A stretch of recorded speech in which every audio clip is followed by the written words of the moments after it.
அன்பான அனைவருக்கும் அன்பனின் அன்பான வணக்கங்கள். அண்மையில் தற்போது கர்க்கடக மாதம் நடந்து வருகிறது.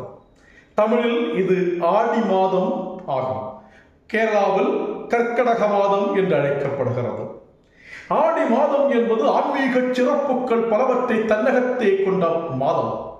இந்த மாதம் முழுவதும் இறை வழிபாட்டுக்கானது என்பதனால் இந்த மாதத்தில் வேறு திருமணம் உள்ளிட்ட விசேஷ நிகழ்ச்சிகளை நடத்துவதை தவிர்ப்பார்கள்.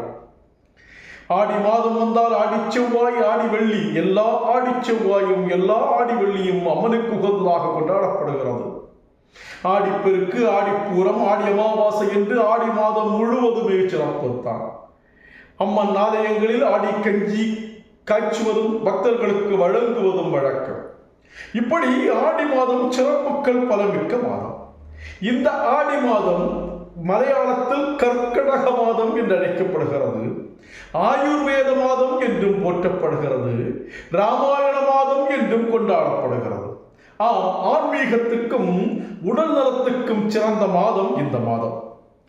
இந்த மாதத்தில் நாம் செய்கின்ற ஆன்மீக பயிற்சிகள் இந்த ஆண்டு முழுவதும் நமக்கு பலன் கொடுக்கும். இந்த மாதத்தில் நாம் பெறுகின்ற ஆயுர்வேத சிகிச்சைகள் இந்த ஆண்டு முழுவதும் நமக்கு பலன் கொடுக்கும் என்பது நம்பிக்கை. தட்சிணாயன காலமாக கருதப்படுகின்ற ஆடி மாதத்தில் ஆடி, ஆவணி, புரட்டாசி, ஐப்பசி, கார்த்திகை, மார்கழி இது தட்சிணாயன காலம். பிறகு உத்தராயண காலம் என்று அழைக்கப்படும். இந்த தட்சிணாயன காலத்தில் சூரியனின் ஒளிக்கதிர்கள் குறிப்பாக ஆடி மாதத்தில் மனித உடலுக்கு நன்மை பயக்கும் விதத்தில் இருக்கும் என்பது நம்பிக்கை. அதனால் இந்த மாதத்தில் ஆயுர்வேத சிகிச்சைகள் மேற்கொள்ளுகிறார்கள். கேரளாவில் வீடுகள் தோறும், ஆலயங்கள் தோறும் இந்த மாதம் முழுவதும் ராமாயண பாராயணம் நடைபெறும். இந்த மாதம் முழுவதும் ராமாயணத்தை பாராயணம் செய்வார்கள். அதே போல ஆயுர்வேத மருத்துவ மனைகளில், ஆயுர்வேத சிகிச்சை மையங்களில் ஏராளமானோர் வந்து தடவ சிகிச்சை, வர்ம சிகிச்சை போன்றவற்றை எல்லாம் பெற்றுச் செல்வது வழக்கம். இந்த ஆடி மாதத்தில் சிறப்புகள் பலமிக்க ஆடி மாதத்தில் நோய்கள் அண்டாமல் இருப்பதற்காக கர்க்கடக கஞ்சி, ஆடிக்கஞ்சி, மலையாளத்தில் கர்க்கடக கஞ்சி என்ற ஆயுர்வேத கஞ்சியை குடிக்கும் வழக்கத்தை வைத்திருக்கிறார்கள். ஆயுர்வேத மூலிகைகள், தானியங்கள் மற்றும் சில ஆயுர்வேத கூட்டுப் பொருட்களை சேர்த்து இந்த கஞ்சியானது தயாரிக்கப்படுகிறது. இது உடலில் சர்க்கரை நோய், கொழுப்பு உள்ளிட்டவற்றை குறைக்கிறது, உடலுக்கு பல நன்மைகளை தருகிறது என்று ஆதாரபூர்வமாக கண்டறிந்திருக்கிறார்கள். பண்டைய காலத்தில் வீடுகளில் இதற்கான தானியங்கள், இதற்கான மூலிகை பொருட்கள் மற்றும் மருந்து கூட்டுப் பொருட்களை சேகரித்து கஞ்சியை உருவாக்கி கொண்டிருந்தார்கள்.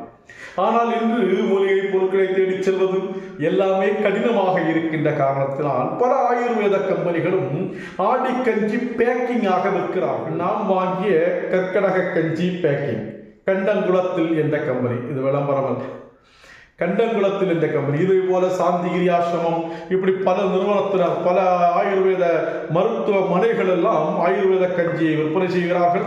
மூலிகைகள் உள்ளிட்ட பொருட்கள் ஒரே போல் இருந்தாலும் தானியங்களில் வித்தியாசம் இருக்கிறது. இதில் நவரை அரிசி மட்டுமே இருக்கிறது. சில பேக்கெட்களில் சிறுபயிறு, கோதுமை உள்ளிட்ட பொருட்களும் பயன்படுத்துகிறார்கள்.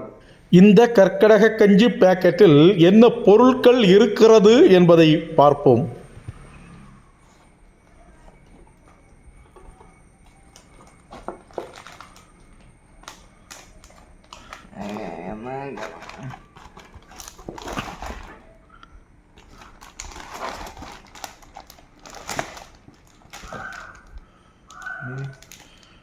அதுக்கு நோவாது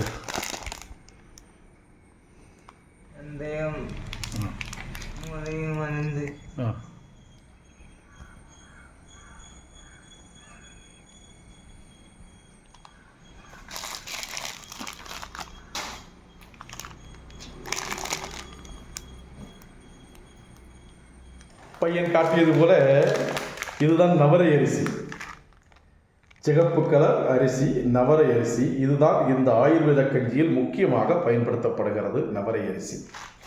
பிறகு தானியங்கள் உள்ளிட்ட பொருட்கள் எல்லாம் இதில் இருக்கிறது. இதை எப்படி தயாரிப்பது என்று மலையாளத்திலும் ஆங்கிலத்திலும் குறிப்பும் வைத்திருக்கிறார்கள். இதில் என்ன போட்டிருக்கிறார்கள்? பச்சை மருந்து சூர்ணம் கஷாயம். ஒரு பாக்கெட் பச்சை மருந்து சூரணம் 1 லிட்டர் வெள்ளத்தில் 5 மினிட் திளப்பிச்சு கஷாயம் அரிச்செடுக்குக. அதாவது அதில் பச்சை மருந்து மூலிகை மருந்துடைய பொடி இருக்கிறது. அந்த பொடியை வெந்நீரில் 1 லிட்டர் வெந்நீரில் போட்டு காய்ச்சி கொதிக்க வைத்து அரித்து எடுக்க வேண்டும். 1 பாக்கெட் ஞவர அரிசியும் 1 பாக்கெட் உலுவையும் பச்சை மருந்து சூரணம் கஷாயத்தில் சேர்த்து நன்னாയി வேவிக்குக. இதில் ஆஷாலிங்கிற ஒன்று இருக்கிறது, உலுவன்னா வெந்தயம் இருக்கிறது, ஞவர அரிசி சிகப்பரிசி, இந்த 3ஐயும் ஏற்கனவே கொதிக்க வச்ச மூலிகை தண்ணீரில் போட்டு கொதிக்க வைக்க வேண்டும். பாஜகமாய கஞ்சியில் 1 பாக்கெட்டு பொடி மருந்து சூரணமும் 1/2 கிளாஸ் தேங்காய் பாலும் சேர்த்து நன்னாയി இளக்குக. இப்போ அதில் ஒரு பொடி மருந்து சூரணம் இருக்கிறது, அதில் 1 பாக்கெட்டை போட்டு அதே மாதிரி 1/2 கிளாஸ் தேங்காய் பால் அதையும் ஊற்றி நன்றாக காய்ச்ச வேண்டும். ருச்சிக்கு சிவந்த உள்ளி நெய்யில் தாளித்து சேர்க்காவுന്നതാണ്.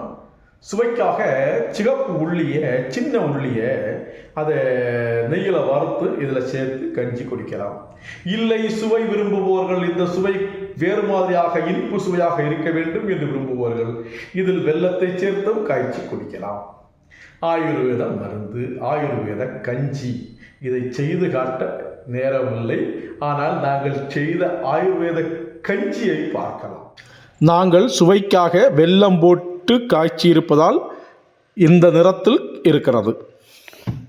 கற்கடக கஞ்சி தயாராகிவிட்டது, குடித்து பார்ப்போம்.